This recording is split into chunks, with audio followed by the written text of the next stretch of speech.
तो ऐसे गुरु कैसे हैं? धूर्त हैं। इस वार्ता का पूरा निचोड़ ये है, यहाँ पत्रकार अब प्रश्न करता है प्रभुपाद से, प्रभुपाद उत्तर देते हैं। बड़े ही ध्यान पूर्वक हम लोग इस वार्ता को सुनेंगे और पढ़ेंगे। पीडीएफ शेयर की जा रही है, स्क्रीन पर सारी चीजें आप पढ़ सकते हैं यदि किसी पे पुस्तक नहीं है। इस विषय को समझने के लिए, अपने जीवन में उतारने के लिए हम सब गुरु को, भगवान को, राधा रानी को, भक्तों को प्रणाम करें। ओम अज्ञानतिमिरान्धस्य ज्ञानाञ्जनशलाकया चक्षुरुन्मीलितं येन तस्मै श्रीगुरुवे नमः। श्रीचैतन्यमनोभीष्टं स्थापितं येन भूतले स्वयं रूपा कदा मह्यं ददाति सुपदान्तिकं। वन्देऽहं श्रीगुरो श्रीयुतपदकमलं श्रीगुरून् वैष्णवांश्च श्रीरूपं साग्रजातं सहगण रघुनाथं तं सजीवं सावधेतं सावधूतं परिजन सहितं कृष्ण चैतन्य देवं श्री राधा कृष्ण पादान सहगण ललिता श्री विशाखान्वितांश्च। हे कृष्ण करुणा सिंधु दीनबंधो जगतपते गोपेश गोपिका कांतो राधा कांति नमस्तुते। तप्त कांचन गौरांगे राधे वृंदावनेश्वरी वृषभानुसुते देवे प्रणमामो हरिप्रिये। वाञ्छाकल्पतरुभ्यश्च कृपा सिन्धुएव च पतितानां पावनेभ्यो वैष्णवेभ्यो नमो नमः। जय श्री कृष्ण चैतन्य प्रभु नित्यानंद श्री अद्वैत गदाधरो श्रीवासादि गौर भक्त वृंद। हरे कृष्णा कृष्णा कृष्णा हरे हरे, हरे राम राम राम हरे हरे। नमो विष्णुपादाय कृष्ण पृष्ठाय भूतले श्रीमती भक्ति वेदांत स्वामिने ते नामने।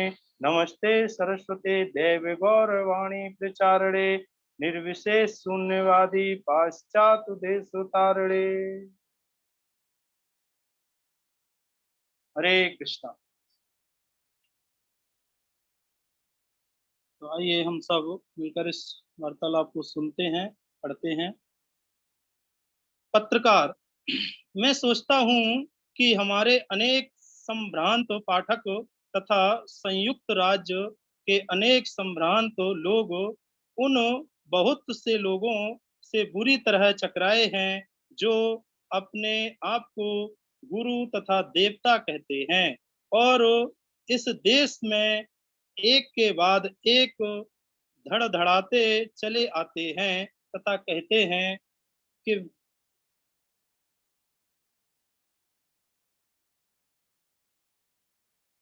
आज भी हम देखते हैं कि बहुत सारे लोग अपने आप को गुरु ही नहीं बल्कि भगवान, ईश्वर भी कहते हैं। बहुत भ्रांति है और वास्तव में ईश्वर तत्व के बारे में कुछ भी नहीं चर्चा करते। तो ये उस समय की बात है जब प्रभुपाद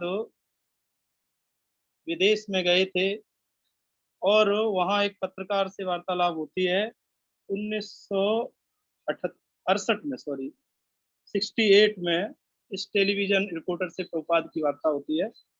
अब प्रभुपाद बोलते हैं कि मैं यह घोषित कर सकता हूँ कि वे सब व्यर्थ हैं। कौन लोग? जो अपने आप को ईश्वर बोलते हैं। पत्रकार, क्या आप इस बारे में थोड़ा विस्तार से बतलाएंगे? अब फिर से वो प्रश्न कर रहे हैं प्रभुपाद। और मैं यह भी कह सकता हूँ कि वे सभी धूर्त हैं। देखिए, प्रभुपाद ने जो दिखावटी अध्यात्मवादी हैं उनको इतने कड़े शब्दों से ललकारा है, धूर्त कहा है। पत्रकार, उदाहरणार्थ वह विख्यात व्यक्ति जो ध्यान मंत्र बेचता है। हम भी देखते हैं बहुत सारे लोग हैं वो बताते हैं, बोले ध्यान मंत्र, बोले इस मंत्र के द्वारा ध्यान लगाओ, उस मंत्र के द्वारा। बहुत सारे लोग आज भी तथाकथित मिलते हैं, ठगे जाते हैं हम सब। तो उस समय भी ये वार्तालाप जो हो रही है, प्रभु प्रभुपाद वह तो पक्का धूर्त है। अब देखिए यहाँ क्या कह रहे हैं प्रभुपाद कि जो ध्यान मंत्र भेजता है ऐसा व्यक्ति तो पक्का धूर्त है। इसे मैं सर्व सार्वजनिक रूप से कहता हूँ। अब यहाँ प्रभुपाद एक बात और कह रहे हैं, बोले इस बात को तो मैं सार्वजनिक रूप से कहता हूँ। शील प्रभुपाद सॉरी प्रभु पत्रकार, क्या आप इसकी कुछ पृष्ठभूमि बतलाएंगे, क्योंकि हमारे पाठक को क्या आप इसकी कुछ पृष्ठभूमि बतलाएंगे प्रभुपाद? मैं उसके व्यवहार से यही समझता हूँ कि वह पक्का धूर्त है। मैं उसके बारे में जानना नहीं चाहता, किंतु उसने जो किया है उससे यह स्पष्ट हो जाता है। किंतु आश्चर्यजनक बात तो यह है कि पाश्चात्य देशों के लोग तो इतने उन्नत माने जाते हैं। अब यहाँ प्रभुपाद कह रहे हैं कि आपके देश के लोग तो बहुत उन्नत माने जाते हैं। क्यों? क्योंकि शिक्षा की दृष्टि से बहुत उन्नत लोग हैं, वैज्ञानिक दृष्टि से भी लोग बहुत उन्नत लोग हैं पाश्चात्य देश के। इन धूर्तों द्वारा इस तरह क्यों मूर्ख बनाए जाते हैं, क्यों मूर्ख बन जाते हैं? पत्रकार, मेरे विचार से लोग किसी चीज की खोज में रहते हैं और वह आ जाता है। अब ये पत्रकार बोल रहा है कि मेरे विचार में निश्चित रूप से कितना भी उन्नत क्यों ना हो कोई व्यक्ति, फिर भी असंतुष्ट है, संतुष्ट नहीं है। हर जीव, कोई भी जीव आप देखेंगे तो संतुष्ट नहीं है। तो कोई ना कोई न जाने में भी व्यक्ति अंदर से कुछ ना कुछ चाहता है। सब कुछ होते हुए किसी के पास कितना भी धन हो फिर भी वो संतुष्ट नहीं है। तो यहाँ पत्रकार कह रहा है कि मेरे विचार से लोग किसी चीज की खोज में रहते हैं, इसीलिए ठगे जाते हैं, इसीलिए वो आ जाते हैं। श्रील प्रभुपाद प्रभुपाद फिर बोलते हैं, हाँ लेकिन वे अत्यंत सस्ती वस्तु चाहते, यही उनका दोष है। जहां तक हमारे शिष्यों का संबंध है, हम इन्हें कोई सस्ती वस्तु नहीं देते।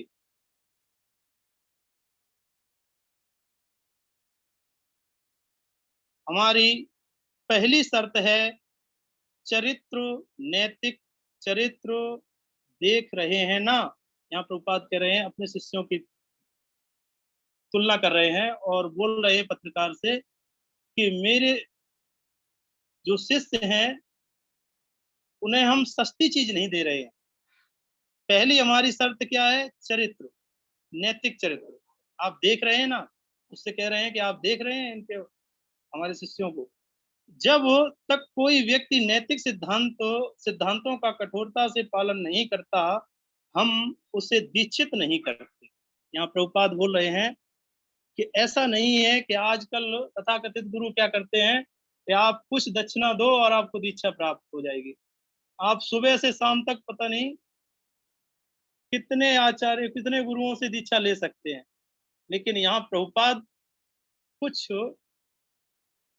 सिद्धांतों का पालन करने के लिए बोल रहे हैं और बोल रहे हैं कि नैतिक सिद्धांतों का कठोरता से पालन नहीं, सॉरी, जब तक कोई व्यक्ति नैतिक सिद्धांतों का कठोरता से पालन नहीं करता, हम उसे दीक्षित तो नहीं करते, उसे प्रभुपाद अपना शिष्य स्वीकार नहीं करते।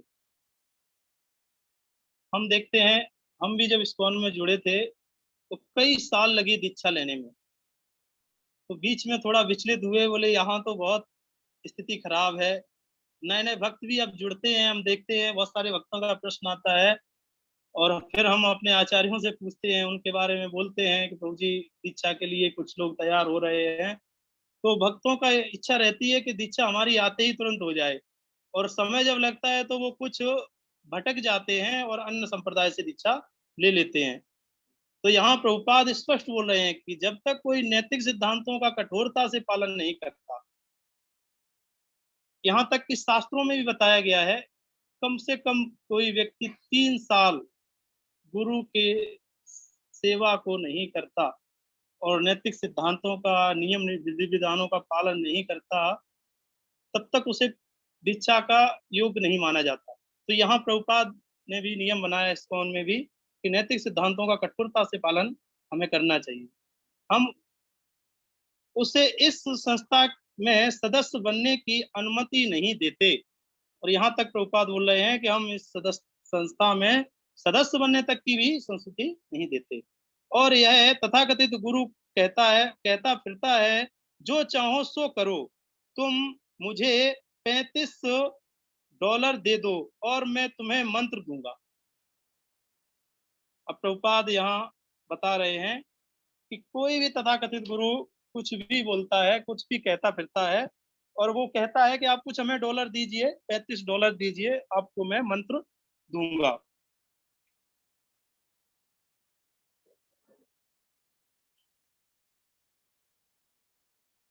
देखा आपने, पत्रकार से बोल रहे हैं कि देखा है आपने, अतः लोग ठगा जाना पसंद करते हैं और अनेक ठग आते रहते हैं। लोग किसी तरह का अनुशासन नहीं मानना चाहते। यहाँ प्रभुपाद हम सबकी हकीकत बता रहे हैं कि निश्चित रूप से ऐसे ही हम ठगे जाते हैं, और हम ठगना चाहते हैं। क्यों? क्योंकि हम सस्ती वस्तु ढूंढना चाहते हैं, और निश्चित रूप से हम कोई भी अनुशासन को स्वीकार नहीं करना चाहते। अनुशासन का मतलब ही है विधि विधानों का पालन करना। उनके पास धन है, अतः वे सोचते हैं हम धन देकर जो भी चाहें तुरंत पा लेंगे, और हम धन से सब कुछ चाहते हैं। हम गुरु भी खरीद लेते हैं धन से। क्यों? धन दिया और गुरु प्राप्त हुए। पत्रकार, तुरंत स्वर्ग, पत्रकार प्रश्न करता है प्रभुपाद से कि तुरंत स्वर्ग। प्रभुपाद, हाँ, यही उनकी मूर्खता है। क्यों? पैसे से तो सब कुछ खरीदना चाहते हैं हम।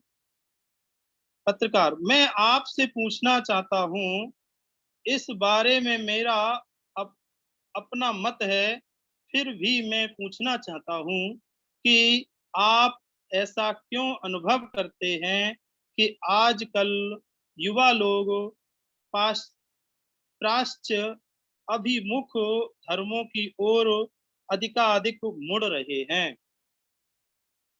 प्रभुपाद, क्योंकि आपकी भौतिकवादी जीवन शैली उन्हें तुष्ट नहीं कर पाती। अब वो प्रश्न कर रहा है और अनुभव भी कर रहा है। क्या कह रहा है?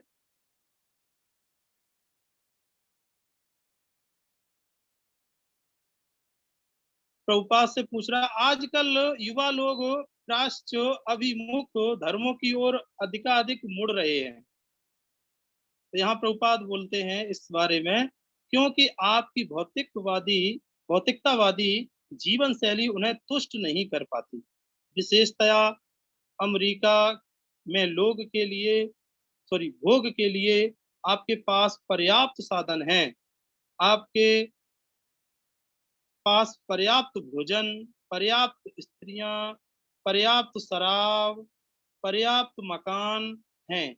हर वस्तु पर्याप्त, फिर भी आपके देश में संभ्रांति तथा असंतोष है। तो यहाँ, क्योंकि पाश्चात्य देशों में धन की कोई कमी नहीं, और जब धन बढ़ता है व्यक्ति के पास तो फिर संसाधनों की भी कोई कमी नहीं है। फिर भी यहाँ प्रभुपाद बोल रहे हैं कि आपके देश में संभ्रांति तथा असंतोष है। उस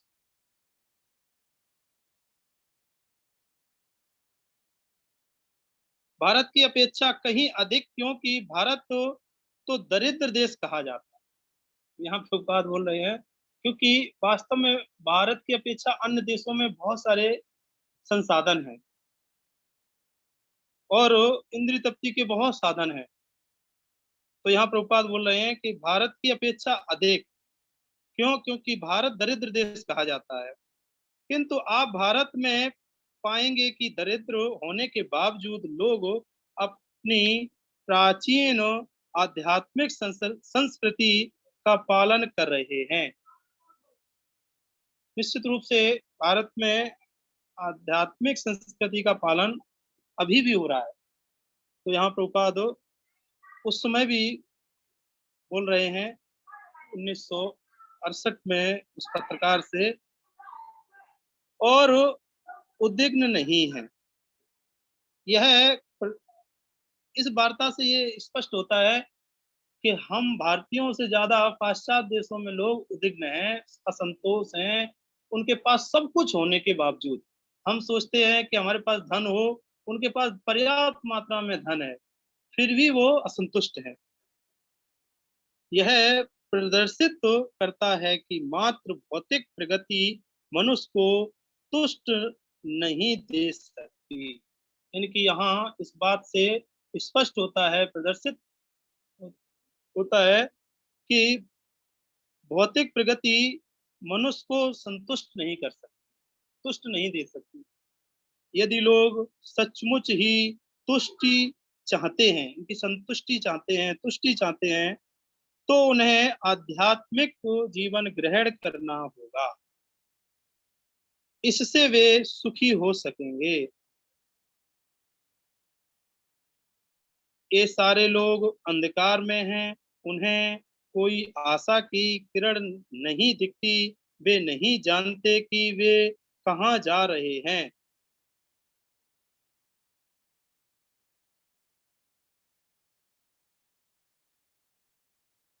उनका कोई लक्ष्य नहीं है, किंतु जब आप अध्यात्म को प्राप्त होते हैं, तब आप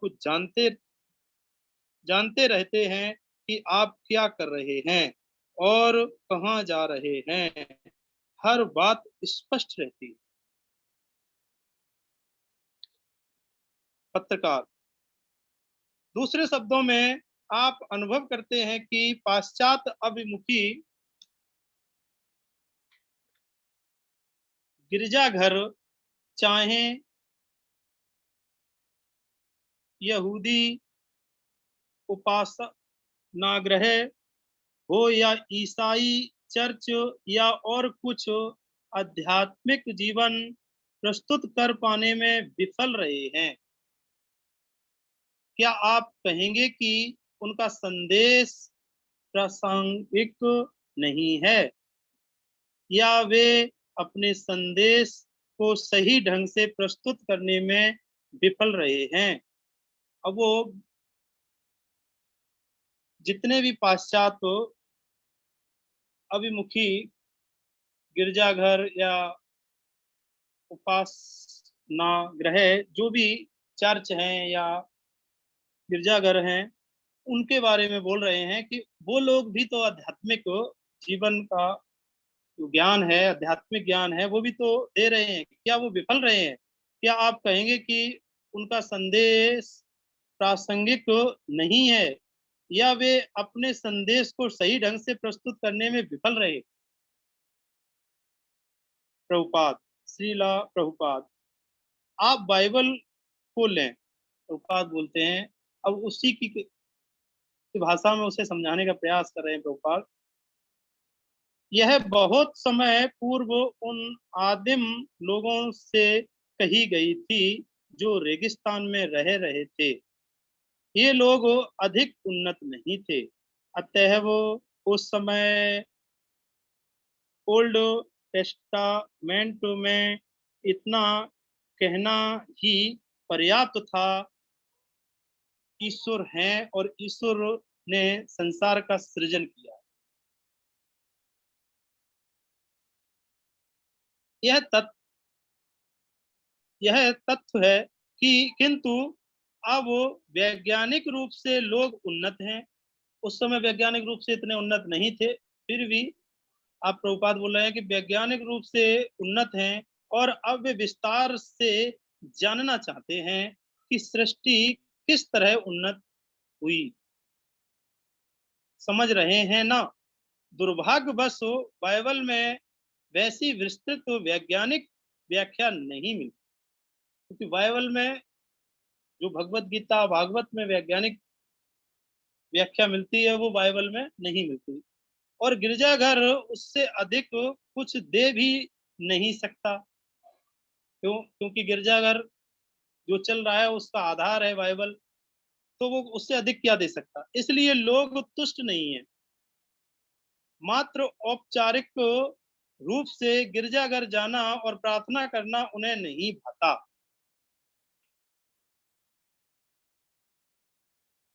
इसके अतिरिक्त तथाकथित धार्मिक नेता अत्यंत मूलभूत धार्मिक सिद्धांतों तक का पालन नहीं कर रहे हैं। प्रभुपाद महाराज यहाँ बोल रहे हैं कि जो भी तथाकथित धार्मिक नेता हैं, आजकल बहुत हैं धार्मिक नेता, जो धर्म की आड़ में कुछ भी कर रहे हैं, धर्म को लेकर बड़े-बड़े सिद्धांत देते हैं, अत्यंत मूलभूत धार्मिक सिद्धांतों का पालन नहीं कर रहे। जो वास्तविक धार्मिक सिद्धांत हैं, उसका पालन नहीं कर रहे। उदाहरणार्थ ओल्ड टेस्टामेंट में 10 आदेश हैं, जिस जिनमें से एक आदेश है, प्रभुपाद बोलते हैं कि जो 10 आदेश दिए हैं ओल्ड टेस्टामेंट में 10 जो आदेश हैं, उनमें से एक आदेश है, तू हत्या नहीं करेगा।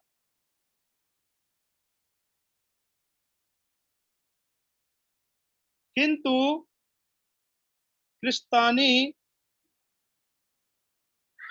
जगत में हत्या करना, वध करना अत्यंत प्रमुख है।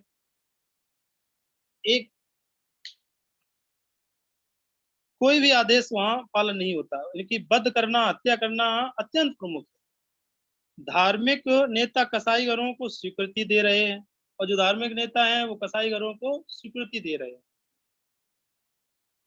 और ब उन्होंने यह सिद्धांत बनाया है कि पशुओं में आत्मा नहीं होती, और उन्होंने अपना एक नया सिद्धांत भी बनाया कि पशुओं में कोई आत्मा नहीं होती। यह किसी को बदनाम करके उसे फांसी में चढ़ाने जैसा है।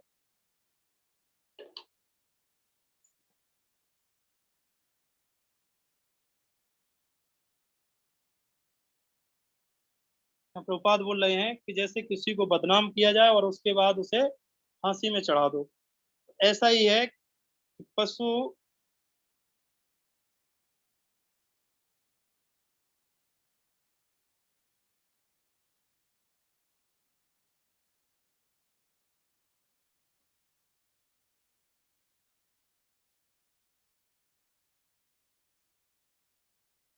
अतएव जब हम पूछते हैं, आप यह हत्या का पाप पूर्ण कृत्य क्यों करते हैं, तो पादरी लोग इस विषय पर चर्चा करने से इनकार कर देते, और वो इस विषय पे फिर चर्चा भी नहीं करते।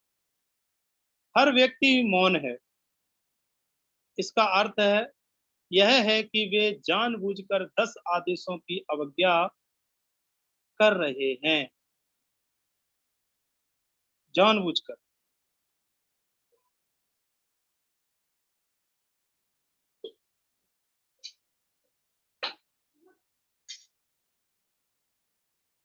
तो कहाँ है धार्मिक सिद्धांत, ये प्रश्न उठता है। यह स्पष्ट कहा गया है, तू हत्या नहीं करेगा, तो फिर वे क्यों हत्या कर रहे हैं?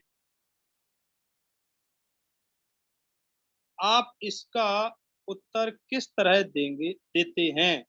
पत्रकार से प्रश्न कर रहे हैं प्रभुपाद।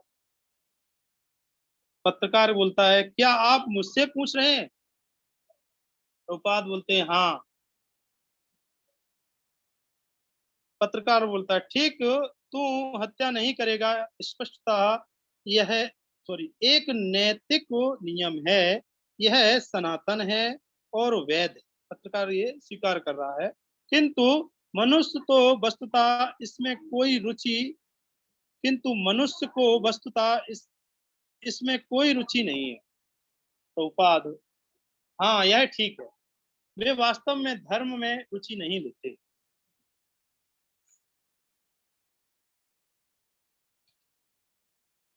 यह मात्र दिखावा है।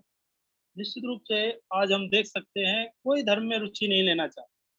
हमने देखा है, अपने आचार्यों से सुना और समझा है कि किसी को भी अगर धर्म के सिद्धांत बताए जाएं तो वो भाग जाता है। यदि आप विधि विधानों का अनुपालन नहीं करते तो फिर आपका धर्म कहाँ है? यदि आप विधि विधानों का पालन नहीं करते तो फिर आपका धर्म कहाँ है? पत्रकार, मैं आपसे तर्क नहीं कर रहा। पत्रकार प्रभुपाद से स्पष्ट बोल रहा है कि मैं आपसे तर्क नहीं कर रहा। मैं इससे अधिक सहमत नहीं हो सकता। मैं पूरी तरह सहमत हूँ। इसका कोई अर्थ नहीं होता। तू हत्या नहीं करेगा। तू मेरे सामने किसी अन्य ईश्वर की पूजा नहीं करेगा। तू अपने पड़ोसी के समान सामान के लिए ललचाएगा नहीं। तू अपने माता पिता का आदर करेगा। ये सुंदर है। प्रभुपाद, तू अपने पड़ोसी की पत्नी के लिए ललचाएगा नहीं, किंतु इसका पालन कौन करता है? अच्छा तो है सिद्धांत तो, लेकिन इनका पालन कौन करता है? पत्रकार, बहुत थोड़े से लोग इनका पालन करते हैं। यहाँ पत्रकार बोल रहा है। प्रभुपाद, शील प्रभुपाद फिर बोलते हैं, तो फिर वे यह कैसे कह सकते हैं कि वे धार्मिक हैं? जब कोई धर्म का पालन नहीं कर रहा, विधि विधानों का पालन नहीं कर रहा, तो फिर वो धार्मिक कैसे बन सकते हैं? कैसे वो अपने आप को बोल सकते हैं कि वे धार्मिक हैं? और धर्म के बिना मानव समाज पशु समाज है। यहाँ प्रभुपाद बोलते हैं कि धर्म के बिना मानव समाज कैसा है? पशु के समान।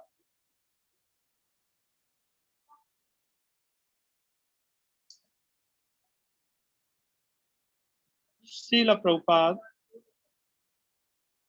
पत्रकार, सॉरी। ठीक, किंतु मैं आपसे यह पूछना चाहता हूँ, आपकी व्याख्या 10 आदेशों के मूलभूत जूडो क्रिश्चियन नीति शास्त्र से किस तरह भिन्न है?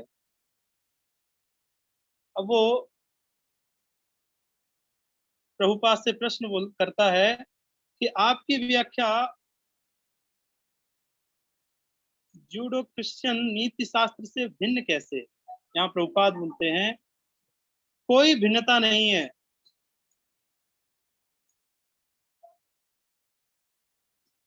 किंतु जैसा मैं आपसे कह चुका हूँ, उनमें से कोई भी 10 आदेशों का कठोरता से पालन नहीं कर रहा। तो यहाँ प्रभुपाद देखिए बड़ी सावधानी से उसे समझा रहे हैं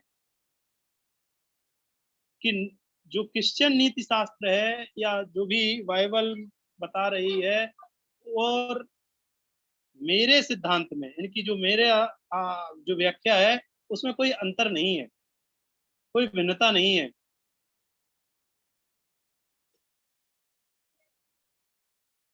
लेकिन क्या भिन्नता है कि किंतु जैसा मैं आपसे कह चुका हूँ, उनमें से कोई भी 10 आदेशों का कठोरता से पालन नहीं कर रहा। इनकी शास्त्रों का बात कोई नहीं मान रहा है। जो शास्त्रों में विधि विधान दिए हैं या जो आदेश किए हैं, उनका कोई कठोरता से पालन नहीं कर रहा है। इसलिए मैं केवल इतना ही कहता हूँ, कृपया ईश्वर के आदेशों का अनुसरण करें। यही मेरा संदेश। पत्रकार, दूसरे शब्दों में आप उनसे उन सिद्धांतों का पालन करने के लिए कह रहे हैं? प्रभुपाद, हाँ। प्रभुपाद बोलते हैं कि हाँ, जो मैं यह नहीं कहता कि सारे ईसाई हिंदू बन जाएं, क्योंकि यहाँ प्रभुपाद स्पष्ट कह रहे हैं उस पत्रकार से कि मैं ऐसा कहीं नहीं कह रहा हूँ कि सारे ईसाई हिंदू बन जाएं। मैं तो इतना ही कहता हूँ, आप अपने आदेशों का पालन करें। जो आपका शास्त्र आदेश दे रहा है उसका पालन करिए। मैं आपको अच्छा ईसाई बना दूंगा। और बोल रहे हैं कि मैं आपको अच्छा ईसाई बना दूंगा, वास्तविक धार्मिक ईसाई बना दूंगा। यही मेरा मिशन है। मैं यह नहीं कहता आपकी परंपरा में ईश्वर नहीं है। ईश्वर ऐसा बिल्कुल नहीं कहते कि ईश्वर आपकी परंपरा में नहीं है। ईश्वर केवल हमारी परंपरा में है, ऐसा भी नहीं कहते। मैं तो केवल यही कहता हूँ, ईश्वर की आज्ञा मानिए। प्रभुपाद यहाँ कह रहे हैं कि मैं तो सिर्फ इतना बोल रहा हूँ या इतना कहता हूँ कि आप ईश्वर की आज्ञा का पालन करिए, बात मानिए भगवान की। मैं यह नहीं कहता, आपको यह स्वीकार करना होगा कि ईश्वर का नाम श्री कृष्ण है। प्रभुपाद यहाँ ये भी स्पष्ट कर रहे हैं उससे कि मैं यह भी नहीं कहता कि आप यही स्वीकार करो कि ईश्वर का नाम श्री कृष्ण है, कोई अन्य नाम नहीं है, ऐसा भी नहीं कहता कि अन्य नाम नहीं है ईश्वर का। मैं कहता हूं कृपया ईश्वर की आज्ञा का पालन कीजिए, ईश्वर से प्रेम करने का प्रयास कीजिए। प्रभुपाद बोल रहे हैं कि मैं इतना कहता हूं कि आप ईश्वर की आज्ञा का पालन करिए और उनसे प्रेम करने का प्रयास करिए। पत्रकार फिर बोलता है कि मैं इसे इस तरह कहता हूं, यदि आपका मिशन तथा पाश्चात्य जूडो क्रिश्चियन नीति शास्त्र का मिशन एक है, तो मैं पुनः प्रश्न करना चाहता हूँ। अब देखिए, अब वो भ्रमित है, वो पूछ रहा है कि देखिए दोनों मिशन एक हैं। प्रभुपाद ने यहाँ एक कर दिया, यहाँ एक बोल दिया, बोले आपका भी जो नीति शास्त्र है वो भी एक है और हमारा भी एक है, ठीक है। तो यहाँ उसको एक प्रश्न उठता है, क्या कह रहा है कि मैं पुनः प्रश्न करना चाहता हूँ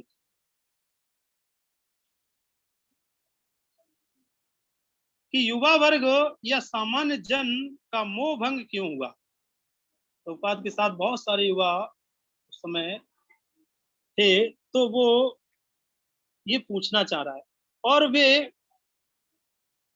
प्राच्य अभि अभिमुख धर्मों की ओर जाने का प्रयास क्यों कर रहे हैं।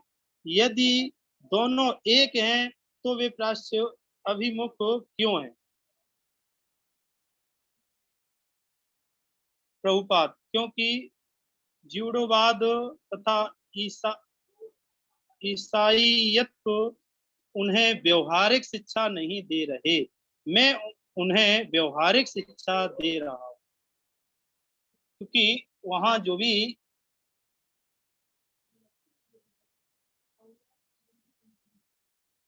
धर्म प्रचारक हैं या जो भी ईसाइयत हैं, वो उन्हें व्यवहारिक शिक्षा नहीं दे रहे। और प्रभुपाद बोल रहे हैं कि मैं उन्हें व्यवहारिक शिक्षा दे रहा हूँ। पत्रकार दूसरे शब्दों में आप उन्हें वह शिक्षा दे रहे हैं जिससे आप मनुष्य की आत्मा की इस पूर्ति को प्राप्त करने की व्यवहारिक दिन दिन विधि समझते हैं। श्रील प्रभुपाद भगवत प्रेम की शिक्षा बाइबल तथा श्रीमत भगवत गीता दोनों ही में दी गई है। प्रभुपाद यहाँ दोनों की तुलना कर रहे हैं, बता रहे हैं कि भगवत प्रेम की शिक्षा बाइबल में भी दी गई है और भगवत गीता में भी दी गई, किंतु आज के धर्मज्ञ वास्तव में यह शिक्षा नहीं दे रहे हैं कि ईश्वर से प्रेम किस तरह करना चाहिए। निश्चित रूप से बहुत सारे धार्मिक संप्रदाय हैं, धार्मिक परंपराएं हैं, लेकिन वास्तव में ईश्वर प्रेम, उनकी ईश्वर से कैसे प्रेम करें, किस ये शिक्षा कोई नहीं देता। ईश्वर से किस तरह प्रेम करना चाहिए, इसकी शिक्षा मैं उन्हें दे रहा हूँ। प्रभुपाद अब बोल रहे हैं कि उन्हें मैं यही शिक्षा दे रहा हूँ कि ईश्वर से कैसे प्रेम करें। यही अंतर है, इसीलिए युवा वर्ग आकृष्ट है और यही अंतर है, क्योंकि व्यवहारिक शिक्षा दे रहे हैं प्रभुपाद वहां, और किस तरह ईश्वर से प्रेम करना है, और यही अंतर है, इसलिए युवा वर्ग आकृष्ट है। पत्रकार ठीक, तो अंत एक ही है, केवल विधि साउंड नहीं आ रहा भिन्न है है। प्रभु जी। हरे कृष्णा।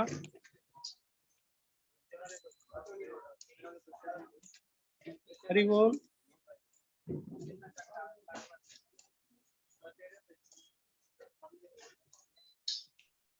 हरे कृष्णा प्रभु जी। आवाज आ नहीं प्रभु जी? आ रही है प्रभु जी। क्लियर आ रही है प्रभु जी। इसमें बोला था साउंड नहीं आ रहा। नहीं प्रभु जी, किसी का अनम्यूट हो गया था। जी जी।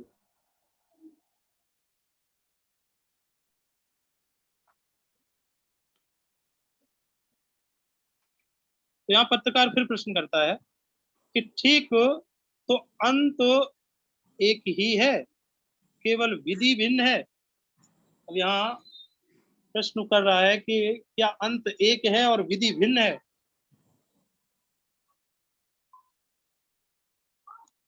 प्रभुपाद, नहीं, अंत एक है और विधि भी वही है, कि कोई भी अंतर नहीं है। प्रभुपाद यहाँ कोई अंतर नहीं कर रहे हैं और बता रहे हैं किंतु तथाकथित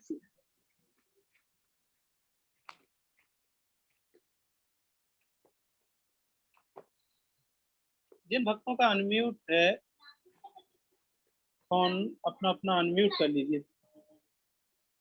वो सॉरी म्यूट कर लीजिए। ये है कोई हाँ, सोनिया तिवारी माता जी, आप अपना म्यूट कर लीजिए। मैं कर देता हूँ प्रभु जी।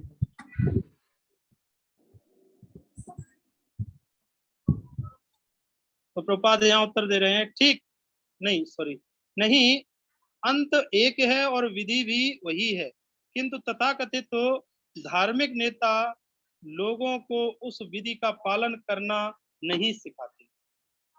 यहाँ बोल रहे हैं प्रभुपाद कि विधि भी वही है, अंत भी एक है, लेकिन जो तथाकथित तो धार्मिक नेता हैं वो क्या कर रहे हैं, उस विधि का पालन नहीं करा रहा, पालन करना नहीं सिखाते। वे उन्हें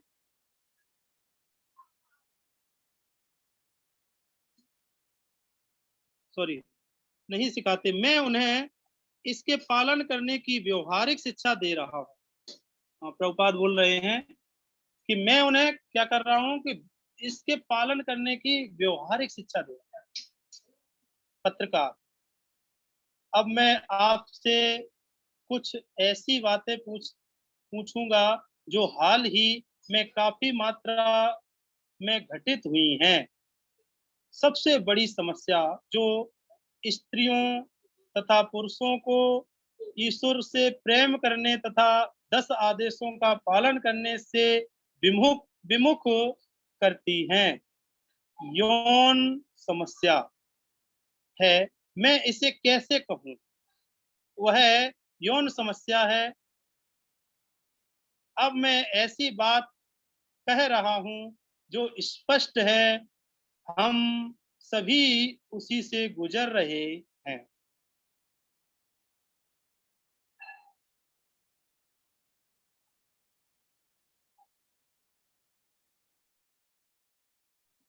हाँ, हर व्यक्ति, इसकी पुष्टि करते हैं प्रभुपाद पत्रकार, और पाश्चात्य संस्कृति या धर्म में ऐसा कुछ भी नहीं है जो इस कठिन समस्या का सामना करने में युवकों को शिक्षा दे सके। देखिए वो स्वीकार कर रहा है, क्या कह रहा है कि पाश्चात्य संस्कृति या धर्म में ऐसा कुछ भी नहीं है जो इस समस्या यानी कठिन समस्या का सामना कर सके और युवकों को शिक्षा दे सके या सहायता पहुंचा सके। मैं इससे कोई मैं इससे होकर गुजरा हूं, हम सभी गुजरे हैं। अब क्या आप इन युवकों को अपने संदेश में ऐसी बात कहेंगे जिससे वे उसकी हरे कृष्णा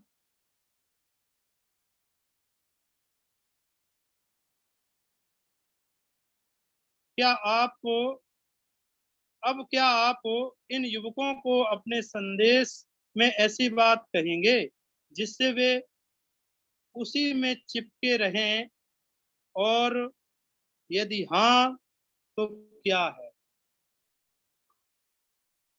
अब बड़ा ही से वास्तव में इस प्रमुख समस्या से कैसे निकला जाए? प्रभुपाद, मैं अपने शिष्यों से विवाह कर लेने के लिए कहता हूँ। मैं इन बालकों को उनकी मित्र बालिकाओं के साथ रहने की अनुमति नहीं देता। देखिए, आजकल की सभ्यता तो यहाँ पर इतनी बिगड़ गई है।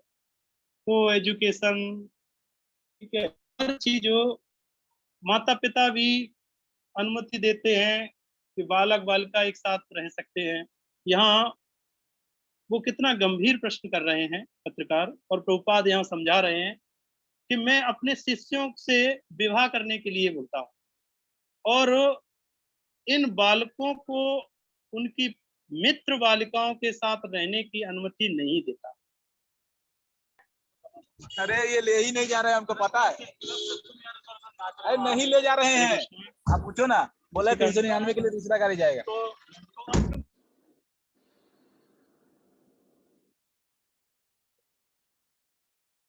तुम्हें विवाह करके भद्र व्यक्ति की तरह रहना होगा। पत्रकार, ठीक, मैं कुछ अन्य आधारभूत बातें जानना चाहता हूँ। तो फिर पत्रकार प्रश्न करता है कि मैं कुछ और अन्य आधारभूत बातें जानना चाहता हूँ। जब वे 14, 15, 16 वर्ष के हैं हो जाएं तो वे कैसे रहें? अब यहाँ वो ब्रह्मचर्य जीवन के बारे में जानना चाहता है। यहाँ प्रभुपाद उसे समझा रहे हैं। प्रभुपाद, एक बात जिसकी शिक्षा हम अपने बालकों को देते हैं वह है कि जिस तरह ब्रह्मचारी बना जाए किस तरह ब्रह्मचारी बना जाए, किस तरह अपनी इंद्रियों को बस में रखा जाए। यहाँ प्रभुपाद महाराज ने ब्रह्मचारी आश्रम का बहुत बल दिया है इस कौन में, और ब्रह्मचारी आश्रम आज देखा जाए तो वास्तव में एक इकलौती संस्था है। वैसे तो बहुत सारी संस्थाओं में ब्रह्मचारी आश्रम ब्रह्मचारी हैं, लेकिन यहाँ प्रभुपाद महाराज की कृपा से ढेरों ब्रह्मचारी आज हमारी संस्था में हैं और अच्छे से नियमों का पालन कर पाते हैं। तो प्रभुपाद यहाँ समझा रहे हैं कि किस तरह ब्रह्मचारी बना जाए, किस तरह अपनी इंद्रियों को वश में रखा जाए। वैदिक संस्कृति में सामान्यतया तब तक विवाह नहीं होता जब तक बालक वर 24-25 वर्ष का और बालिका कन्या 16-17 वर्ष की नहीं हो लेती। चूंकि वे कृष्ण भावनामृत के आध्यात्मिक आनंद का अनुभव करते रहते हैं, अतएव वे यौन जीवन में रुचि नहीं लेते। अतएव हम यह नहीं कहते कि स्त्रियों स्त्रियों से मिलो जुलो नहीं या यौन जीवन बंद कर दो, किंतु हम कृष्ण भावनामृत के उच्चतर सिद्धांतों द्वारा हर बात का नियमन कराते हैं। इस तरह हम इस तरह हर काम सुचारू रूप से चलता है।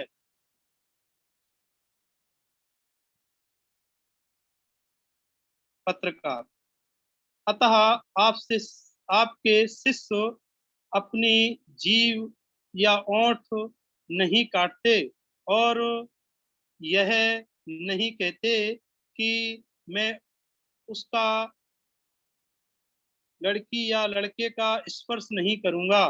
क्या इसका कोई विकल्प है? प्रभुपाद, हाँ, उच्चतर आस्वाद, और वह है कृष्ण भावनामृत। यह चालू है।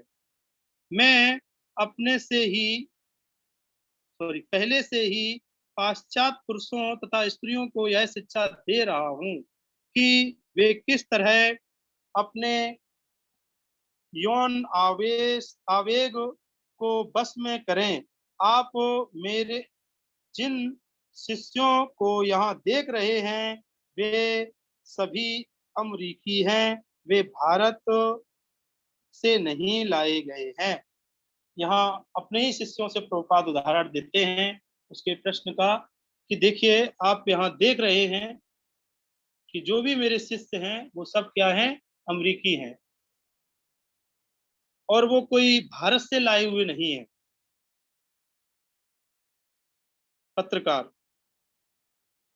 एक बात और जानना चाहता हूं कि आप इस प्रसिद्ध मंत्र विक्रेता गुरु जैसे लोगों के विषय में, जिसने मुझे तथा अन्य कईयों को भगा दिया है, क्या सोचते हैं?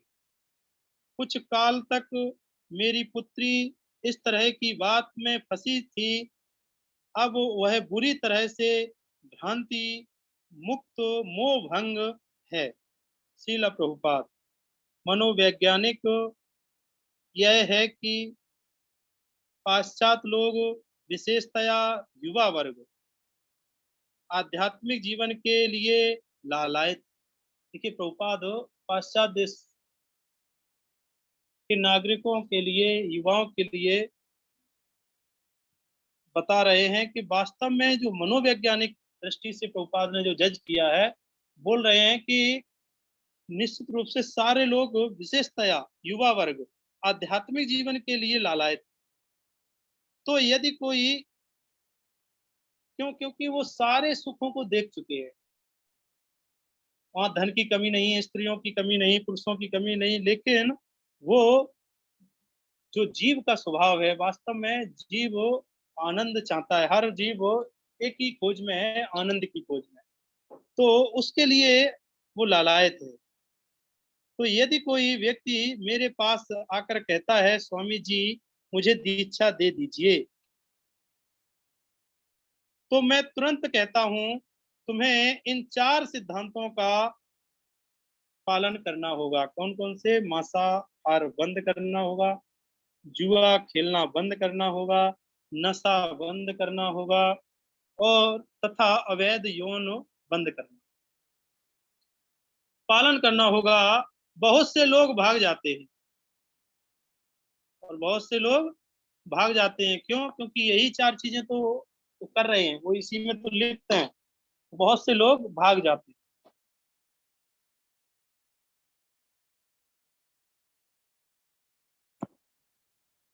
किंतु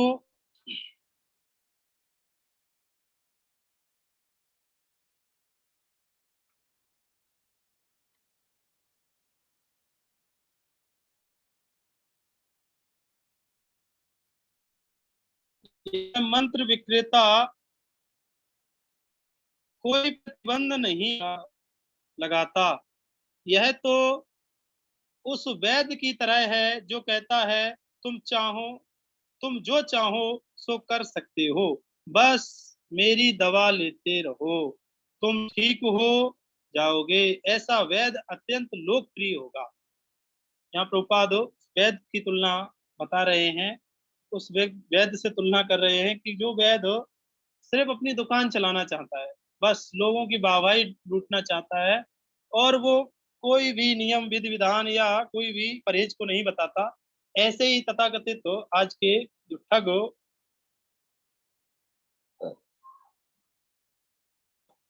गुरु हैं, वो भी क्या करते हैं, वो भी ऐसे ही बोलते हैं कि कुछ भी आप करिए, बस मंत्र ले जाओ हमसे, और कुछ भी करो, कुछ भी खाओ, कोई फर्क नहीं पड़ता। ऐसा वैद अत्यंत लोकप्रिय होगा। पत्रकार, हाँ वह बहुत से लोगों को मार डालेगा, किंतु लोग उसे बहुत चाहेंगे। प्रभुपाद, हाँ प्रभुपाद यहाँ हंसते हैं और योग वैद को कहेगा, योग वैद तो कहेगा तुम यह नहीं कर सकते, तुम वह नहीं कर सकते, तुम यह नहीं खा सकते। लोगों को यह झंझट प्रतीत होती है। क्योंकि योग वैद्य तो उसको परहेज भी बताएगा, बोले आपको ये रोग है और इस रोग में इन इन परहेजों को आपको करना होगा। लेकिन ये झंझट लोगों को पसंद नहीं आता। आजकल के लोग सस्ता चाहते हैं और कुछ भी करें उनके मन को कोई ठेस ना पहुंचे। तो यहाँ प्रभुपाद बोलते हैं, लो वे वे अत्यंत सस्ती वस्तु चाहते हैं, इसलिए ठग आते हैं और उन्हें ठगते हैं। वे अक्सर अवसर का लाभ उठाते हैं, क्योंकि लोग ठगे जाना पसंद करते हैं। और अक्सर लोग क्या करते हैं, ठगे जाना पसंद करते हैं, इसीलिए वो ठग जाते हैं। ओहो, चलो लाभ उठाया जाए, देखा आपने, इसलिए वे धूर्तगण लोगों को सलाह देते हैं, तुम ईश्वर हो, हर व्यक्ति ईश्वर है, तुम भूल चुके हो, इसलिए तुम्हें अपने को समझने की आवश्यकता है। अब हमें कोई ईश्वर बोल दे तो हम तो वो बड़ा प्रसन्न हो जाएंगे, बोले अच्छा, और वो कहे कि आप भूल चुके हैं, तब तो हम बिल्कुल विश्वास कर लेंगे, बोले हाँ सही बात है, सही कह रहे हैं आप, हम भूल गए हैं, वास्तव में तो हम ईश्वर हैं। ऐसा ही लोग लोगों को भ्रमित करते हैं, क्योंकि धूर्त लोग ऐसी ही सलाह देते हैं, तुम ईश्वर हो, हर व्यक्ति ईश्वर है, तुम भूल चुके हो, इसलिए तुम्हें अपने को समझने की आवश्यकता है, तुम यह मंत्र लो और तुम ईश्वर बन जाओगे। और वो मंत्र देते हैं और बोलते हैं कि तुम ईश्वर जरूर बन जाओगे, ईश्वर बन जाओगे, तुम शक्तिमान हो जाओगे, इंद्रियों को वश में करने की कोई आवश्यकता नहीं है, इंद्रियों को वश में करने की कोई आवश्यकता नहीं है, तुम शराब पी सकते हो, तुम अनियंत्रित यौन जीवन बिता सकते हो और जो चाहो सो कर सकते। क्यों? क्योंकि उन्हें भी तो आपसे लाभ लेना है, इसलिए वो कोई भी नियम को नहीं बताएंगे।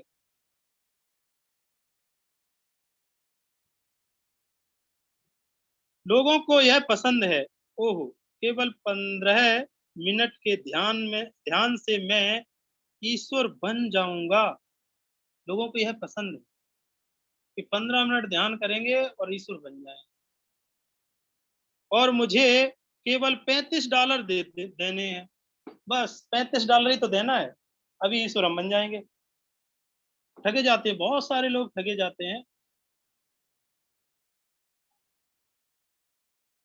हम सबका अनुभव है अपने अपने जीवन से कि कहीं ना कहीं ऐसे लोगों से भेंट हुआ है कि लोग बोलते हैं बस आप ये करिए आपको ये प्राप्त हो जाएगा।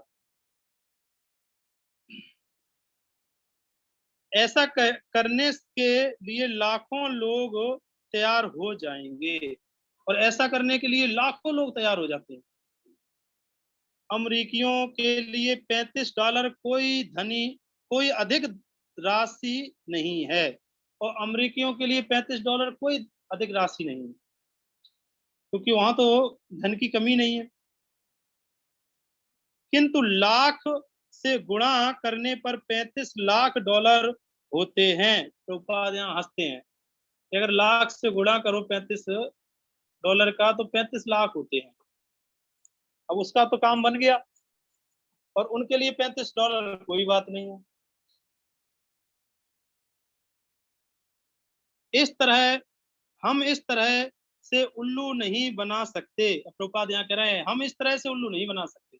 हम कहते हैं कि यदि आप सचमुच आध्यात्मिक जीवन के इच्छुक हैं तो आपको कुछ प्रतिबंधों का पालन करना होगा। आदेश है तू हत्या नहीं करेगा, अतः मैं यह नहीं करूंगा।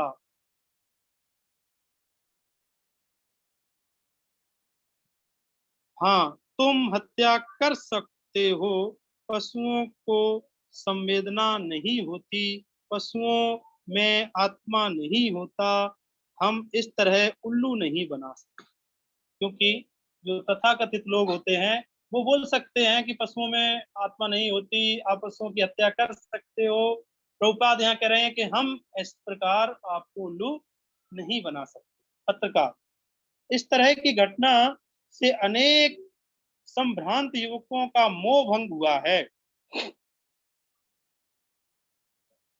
प्रभुपाद, अतः आप हमारी सहायता करने का प्रयास करें। प्रभुपाद बोल रहे हैं कि आप हमारी सहायता करने का प्रयास करें, कि उसको प्रचार में सहयोग लेने का बोल रहे हैं। यह आंदोलन अति उत्तम है। यह आपके देश की सहायता करेगा। यहाँ प्रभुपाद बोल रहे हैं कि यह आपके देश की सहायता करेगा। यह समस्त मनुष्य समाज की सहायता करेगा। यह प्रामाणिक आंदोलन है। हम न तो उल्लू बना रहे हैं, न ठग रहे हैं। यह प्रामाणिक आंदोलन है। अब पत्रकार प्रश्न करता है, किस किसके द्वारा प्रमाणित है? यहाँ प्रभुपाद बोलते हैं उससे कि यह प्रमाणिक आंदोलन है, तो वो पूछता है कि किसके द्वारा प्रमाणित? प्रभुपाद बोलते हैं श्री कृष्ण अर्थात ईश्वर द्वारा प्रमाणित है। भारत में इस कृष्ण भावनामृत विचारधारा के करोड़ों अनुयायी हैं। जनसंख्या का 80% यदि आप किसी भारतवासी से पूछें तो वह कृष्ण भावनामृत के विषय में न जाने कितनी बातें बताएगा। पत्रकार, क्या आप सचमुच सोचते हैं कि व्यवहारिक दृष्टि से अमेरिका में इस आंदोलन को सफल होने का अवसर मिल सकेगा? अब वो संशय में है, वो पूछ रहा है, क्या आप सचमुच सोचते हैं कि व्यवहारिक दृष्टि से अमेरिका में इस आंदोलन को सफल होने का अवसर मिल सकेगा? प्रभुपाद, मैंने जो कुछ देखा है उससे बहुत बड़ा अवसर दिखता है। हम प्रभुपाद उसको बता रहे हैं कि मैंने जो कुछ भी देखा है उससे हमें बहुत बड़ा अवसर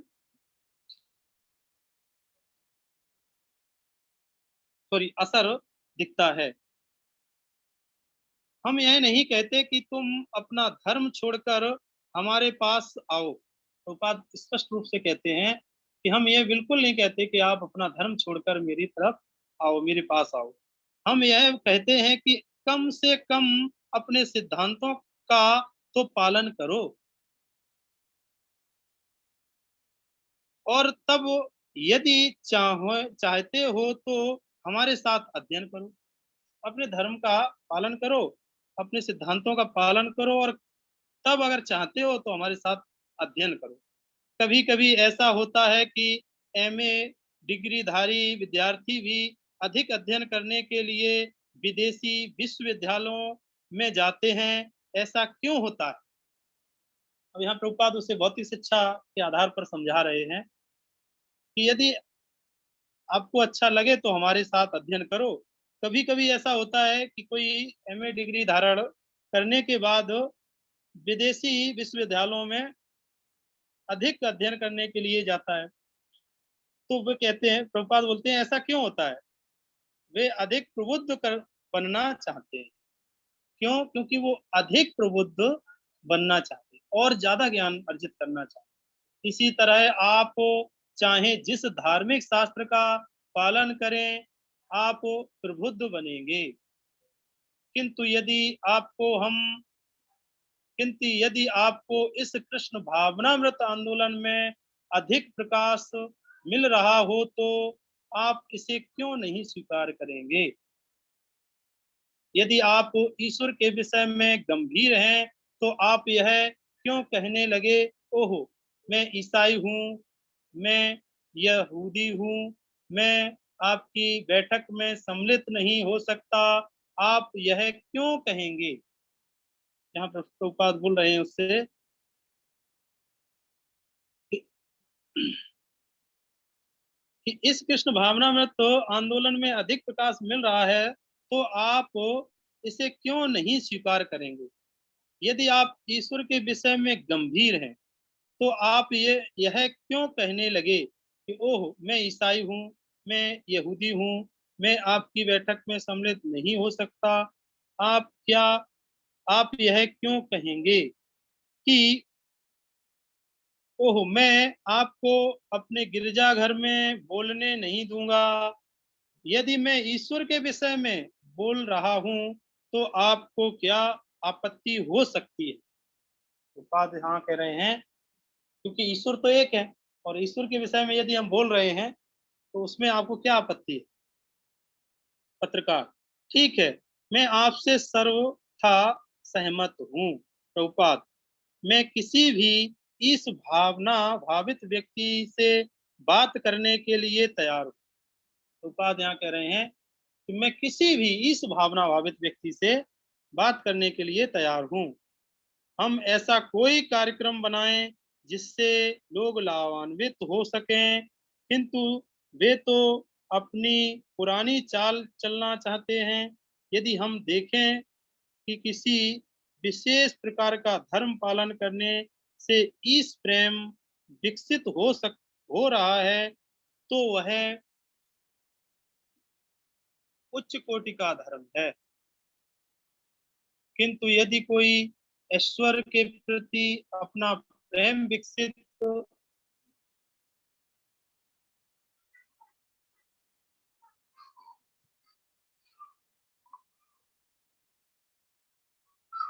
ईश्वर के प्रति अपना प्रेम विकसित करता है, तो वह किस तरह का धर्म है? यहाँ प्रभुपाद बोल रहे हैं कि यदि किसी भी प्रकार का धर्म हो और ईश प्रेम विकसित हो रहा हो, तो वह उच्च कोटि का धर्म है।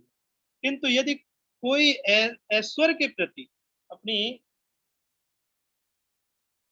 ऐश्वर्य दिखाने के प्रति कोई अपना के प्रति अपना प्रेम विकसित करता है, तो वह किस तरह का धर्म है? पत्रकार: आप बिल्कुल ठीक कह रहे हैं प्रभुपाद, यही हमारी परीक्षा है। आपको ईश प्रेम विकसित करना होता है।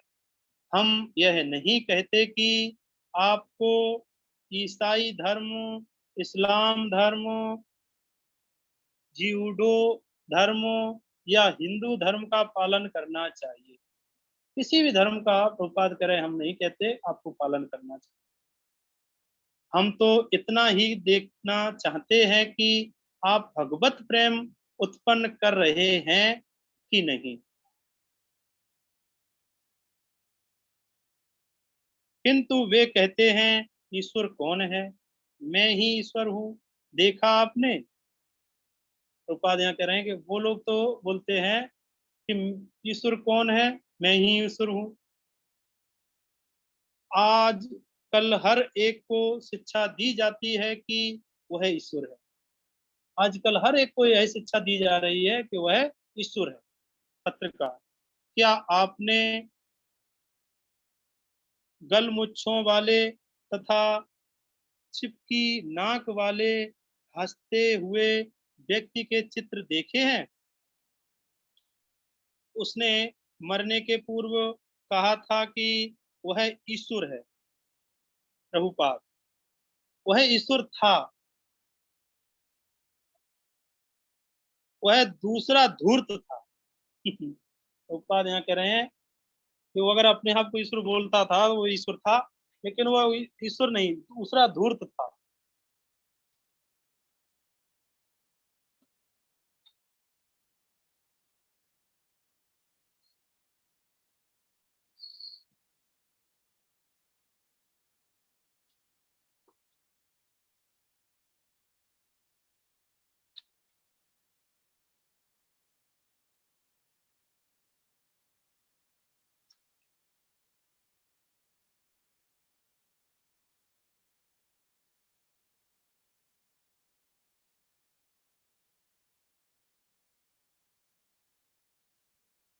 सॉरी प्रभुपाद: वह ईश्वर था, वह दूसरा धूर्त था।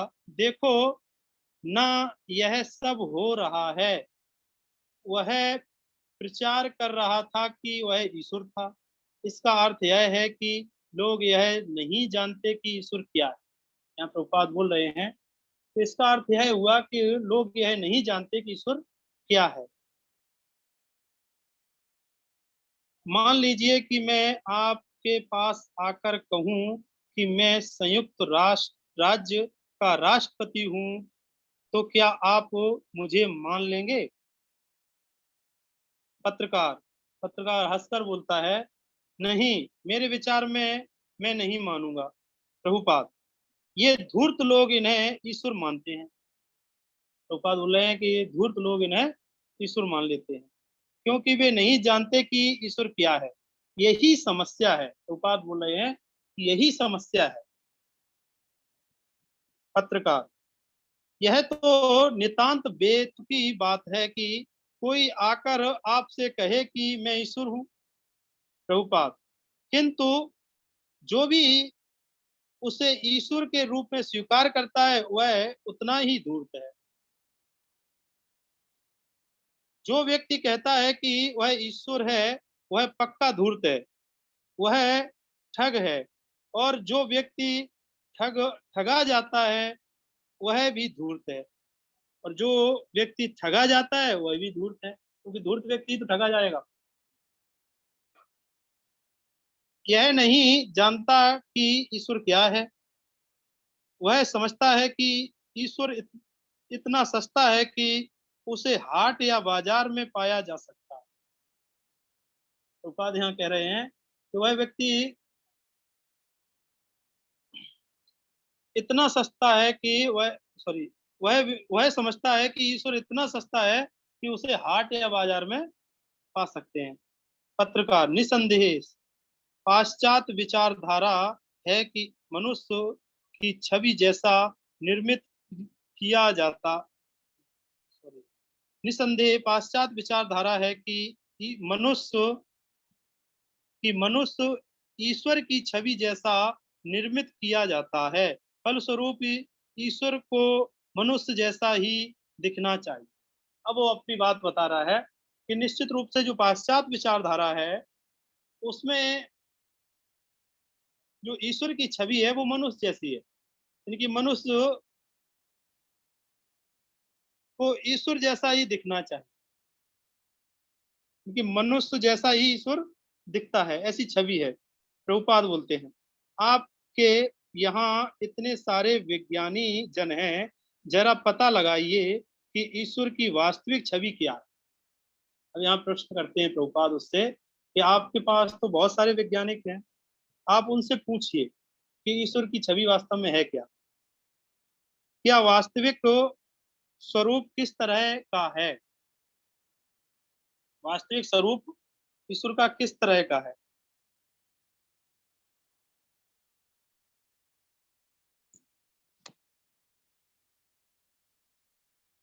वह विभाग कहाँ है? यहाँ प्रश्न करते हैं प्रभुपाद उससे कि वास्तविक छवि कैसी है ईश्वर की, और वह विभाग कहाँ है। आपके यहाँ अनेक विभाग हैं, शोध विभाग, प्रौद्योगिक विभाग,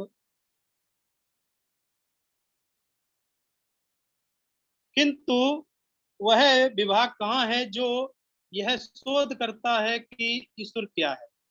क्या ऐसा कोई ज्ञान का विभाग है? पत्रकार,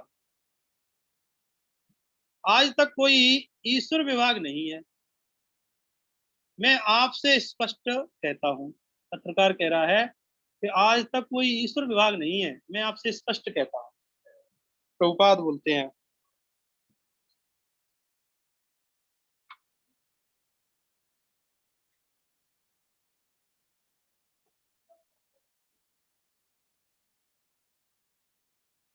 यही तो कठिनाई है। किंतु कृष्ण भावनामृत आंदोलन वह विभाग है जो ईश्वर को जानने की विधि बताता है। अब यहाँ प्रभुपाद उसको विभाग बता रहे हैं। कृष्ण भावनामृत आंदोलन वह विभाग है जो ईश्वर को जानने की विधि बताता है। यदि आप हमारे साथ अध्ययन करें तो आप किसी धूर्त को ईश्वर नहीं मानेंगे। आप केवल ईश्वर को ही ईश्वर मानेंगे। हम उस अन्य प्रकृति के विषय में शिक्षा देते हैं जो इस भौतिक प्रकृति से परे है। यह भौतिक प्रकृति उत्पन्न होती है और पुनः लुप्त हो जाती है, किंतु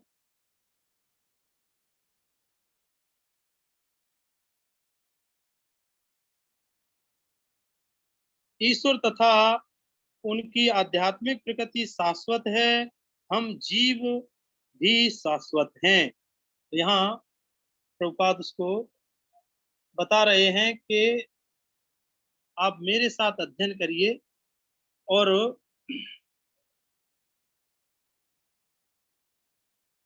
हम इस अन्य प्रकृति के विषय में शिक्षा देते हैं जो इस भौतिक प्रकृति से परे है, इनकी आध्यात्मिक प्रकृति। यह भौतिक प्रकृति उत्पन्न होती है और पुनः लुप्त हो जाती है, किंतु ईश्वर तथा उनकी आध्यात्मिक प्रकृति शाश्वत है। हम जीव भी शाश्वत हैं, न आदि है न अंत है। यह कृष्ण भावना अमृत आंदोलन शिक्षा देता है कि हम किस तरह अपने आप को उस नित्य आध्यात्मिक प्रकृति में स्थानांतरित कर सकते हैं जहां ईश्वर निवास कर रहा है। पत्रकार, वही तो मनुष्य की खोज है। अब पत्रकार प्रश्न करता है, बोलता है प्रभुपाद से, अपनी अनुभूति बताता है कि वही तो मनुष्य की खोज है। प्रभुपाद, हाँ वही खोज है। हर व्यक्ति सुखी बनना चाहता है क्योंकि यह जीव का स्वभाव है, क्योंकि हम सब आनंद की खोज में हैं। यही तो जीव का स्वभाव है कि हम सब सुखी बनना चाहते हैं। वह स्वभाव से सुखी रहने के लिए है, किंतु वह यह नहीं जानता कि वह कहाँ सुखी हो सकता है। यह ऐसे स्थान में सुखी बनना चाहता है जहां 4 प्रकार की यातनाएं हैं, और हम सब जीव ऐसे स्थान में सुखी होना चाहते हैं जहां 4 प्रकार की यातनाएं हमें मिलती हैं। जन्म, जरा, रोग तथा मृत्यु। विज्ञानी जन सुखी रहने तथा अन्य लोगों को सुखी बनाने के लिए प्रयत्नशील हैं, किंतु वह कौन विज्ञानी है जो बुढ़ापा, रोग, मृत्यु तथा पुनर्जन्म को रोक पाया हो? क्या कोई विज्ञानी सफल हुआ है? पत्रकार, मैं ऐसा नहीं समझता, उसे कोई अनुभव नहीं है ऐसा। प्रभुपाद, तो यह क्या है? तो वे क्यों विचार नहीं करते? हमने इतनी उन्नति की है, किंतु इन 4 क्षेत्रों में हमने क्या उन्नति की है? जन्म, मृत्यु, जरा, व्याधि के बारे में प्रभुपाद बोल रहे हैं। इन 4 क्षेत्रों में हमने कोई उन्नति की है? क्योंकि वैज्ञानिकों ने तो बहुत सारी उन्नति की है, लेकिन इन 4 क्षेत्रों में कोई उन्नति नहीं की। उन्होंने कोई उन्नति नहीं की है। फिर वे शिक्षा तथा प्रौद्योगिकी में अपनी उन्नति पर फूटे नहीं समाते, किंतु चारों मूल या जैसी की तैसी बनी है। देखा आपने? प्रभुपाद कह रहे हैं उससे कि ये 4 यातनाएं जैसी की तैसी बनी हुई है। देखा है आपने? भले ही औषधि के क्षेत्र में वैज्ञानिकों ने उन्नति की हो, किंतु क्या कोई ऐसी औषधि है जिसके बल पर हम यह दावा कर सकें कि अब कोई रोग नहीं रहा? क्या ऐसा कोई उपचार है? नहीं तो फिर विज्ञानियों ने क्या उन्नति की, उल्टे रोग अनेक नए रूपों में बढ़ रहा है। उन्होंने नाभिकीय हथियारों का इजाद किया है, उससे क्या लाभ? केवल संसार संहार के लिए क्या उन्होंने ऐसी कोई चीज खोजी है जिससे और लोग न मरे? क्या श्रेय उन्हें मिलता है? सॉरी, इसका श्रेय उन्हें मिलता है, किंतु लोग प्रति क्षण मर रहे हैं। और विज्ञानियों ने जो कुछ आविष्कार किया है उससे उनकी मृत्यु में वृद्धि हुई है। बस क्या यह उनके लिए श्रेयस्कर है? यहाँ प्रभुपाद बड़ा ही अच्छे से समझा रहे हैं कि जो भी वैज्ञानिक उन्नति हुई है वहां न तो मृत्यु से बचने का कोई उपाय है, न जन्म से, न बुढ़ापा से, न कोई व्याधियों से, बल्कि व्याधियां और बढ़ी हैं, कम नहीं हुई हैं और बढ़ रही हैं।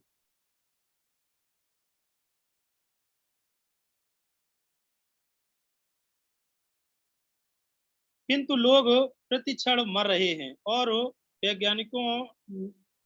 वैज्ञानियों ने जो कुछ आविष्कार किया है उससे उनकी मृत्यु में वृद्धि हुई है। बस क्या यह उनके लिए श्रेयस्कर है?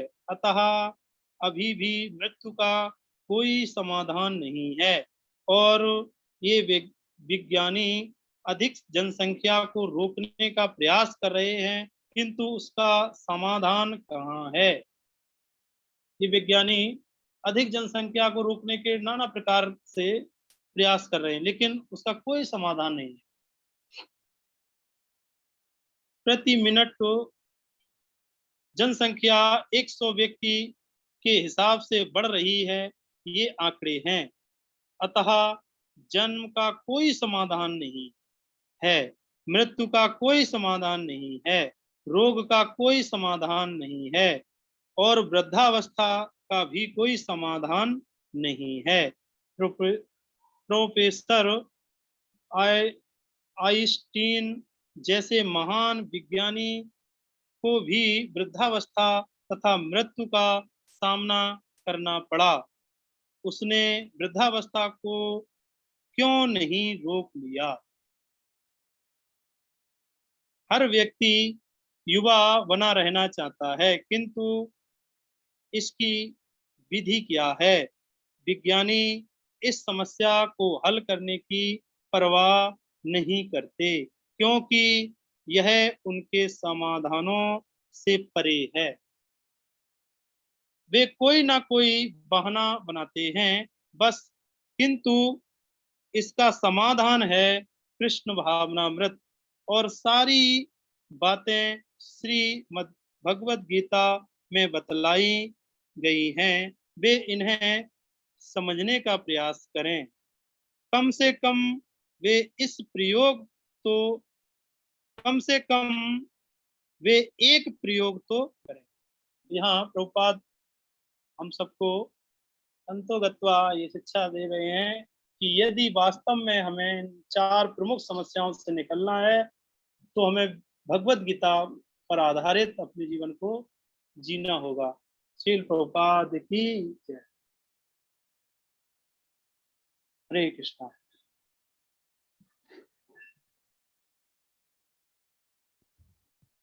हरे कृष्णा। प्रणाम। नमस्कार। आप सभी भक्तों का धन्यवाद जो आपने अपना कीमती समय दिया। बहुत बहुत धन्यवाद जी, आपने इसको बहुत ही अच्छे से एक्सप्लेन किया, बहुत ही अच्छे से समझाया। क्वेश्चन आंसर पत्रकार प्रभुपाद जी के जो क्वेश्चन आंसर इसमें चल रहे थे, तो आप इसको बहुत ही अच्छे से एक्सप्लेन भी कर रहे थे, बहुत अच्छे से समझा रहे थे। तो प्रभु जी आपका बहुत बहुत धन्यवाद, और आपने अपना इतना कीमती समय हमें दिया। प्रभु जी अपना अमूल्य समय में से ये समय निकाल करके हमें दिया, तो आपका बहुत बहुत धन्यवाद प्रभु जी। तो मैं सभी भक्तों से कहना चाहता हूँ, अगर कुछ क्वेश्चन पूछने हैं प्रभु जी से तो पूछ सकते हैं। अभी हमारे पास कुछ 4-5 मिनट है। उसके बाद नरसिंह कवच शेयर करेंगे। कोई क्वेश्चन पूछना चाहते हैं कोई से?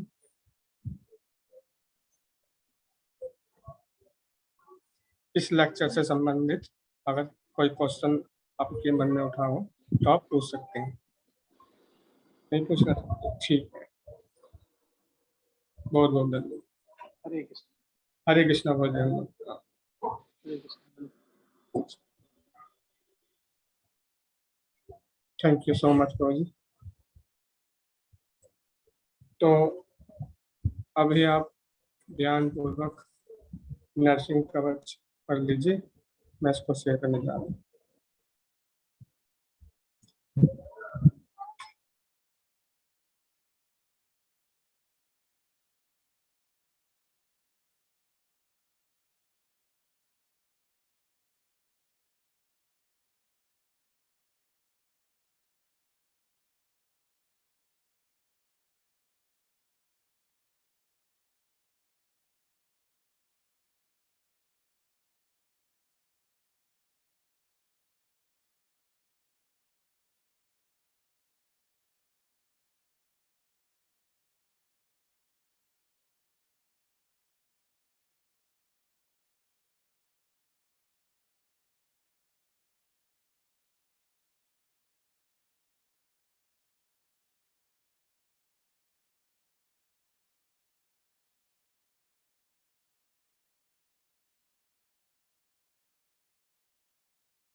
श्री प्रह्लादेन कृतं श्री नृसिंह कवचम्। नृसिंह कवचम् वक्ष्ये प्रह्लादेनोदितं पुरा। सर्वरक्षाकरम् पुण्यम् सर्वोपद्रवनाशनम् सर्वसम्पत्करम् चैव स्वर्गमोक्षप्रदायकम्। ध्यात्वा नृसिंहम् देवेशम् हेमसिंहासनस्थितम्। विवृतास्यम् त्रिनयनम् शरदिन्दुसमप्रभम्। लक्ष्म्यालिङ्गितवामाङ्गम् विभूतिभिरुपासितम्। चतुर्भुजम् कोमलाङ्गम् स्वर्णकुण्डलशोभितम्। और्वोजशोभितोरस्कम् रत्नकेयूरमुद्रितम्। तप्तकाञ्चनसङ्काशम् पीतनिर्मलवाससम्। इन्द्रादिसुरमौलिस्थ स्फुरन्माणिक्यदीप्तिभिः। विराजितपदद्वन्द्वम् शङ्खचक्रादिहेतिभिः। गरुत्मता च विनयात् स्तूयमानम् मुदान्वितम्। स्वहृत्कमलसंवासम् कृत्वा तु कवचम् पठेत्। नृसिंहो मे शिरः पातु लोकरक्षात्मसम्भवः। सर्वगोपिस्तम्भवासः फालं मे रक्षतु ध्वनिम् नृसिंहो मे दृशौ पातु सोमसूर्याग्निलोचनः स्मृतिम् मे पातु नृहरिः मुनिवर्यस्तुतिप्रियः नासाम् मे सिंहनासस्तु मुखम् लक्ष्मीमुखप्रियः सर्वविद्याधिपः पातु नृसिंहो रसनाम् मम वक्त्रम् पात्विन्दुवदनः सदा प्रह्लादवन्दितः नृसिंहः पातु मे कण्ठम् स्कन्धौ भूभरणान्तकृत् दिव्यास्त्रशोभितभुजः नृसिंहः पातु मे भुजौ करौ मे देववरदो नृसिंहः पातु सर्वतः हृदयम् योगिसाध्यश्च निवासम् पातु मे हरिः मध्यम् पातु हिरण्याक्ष वक्षः कुक्षिविदारणः नाभिम् मे पातु नृहरिः स्वनाभिब्रह्मसंस्तुतः ब्रह्माण्डकोटयः कट्याम् यस्यासौ पातु मे कटिम् गुह्यम् मे पातु गुह्यानाम् मन्त्राणाम् गुह्यरूपधृक् ऊरु मनोभवः पातु जानुनी नररूपधृत् जङ्घे पातु धराभार हर्ता योऽसौ नृकेसरी सुरराज्यः प्रदः पातु पादौ मे नृहरीश्वरः सहस्रशीर्षा पुरुषः पातु मे सर्वशस्तनुम् महोग्रः पूर्वतः पातु महावीराग्रजोऽग्नितः महाविष्णुर्दक्षिणे तु महाज्वालस्तु नैऋतौ पश्चिमे पातु सर्वेशो दिशि मे सर्वतोमुखः नृसिंहः पातु वायव्याम् सौम्याम् भूषणविग्रहः ईशान्याम् पातु भद्रो मे सर्वमङ्गलदायकः संसारभयतः पातु मृत्योर्मृत्युर्नृकेसरी इदम् नृसिंहकवचम् प्रह्लादमुखमण्डितम् भक्तिमान् यः पठेन्नित्यम् सर्वपापैः प्रमुच्यते पुत्रवान् धनवान् लोके दीर्घायुरुपजायते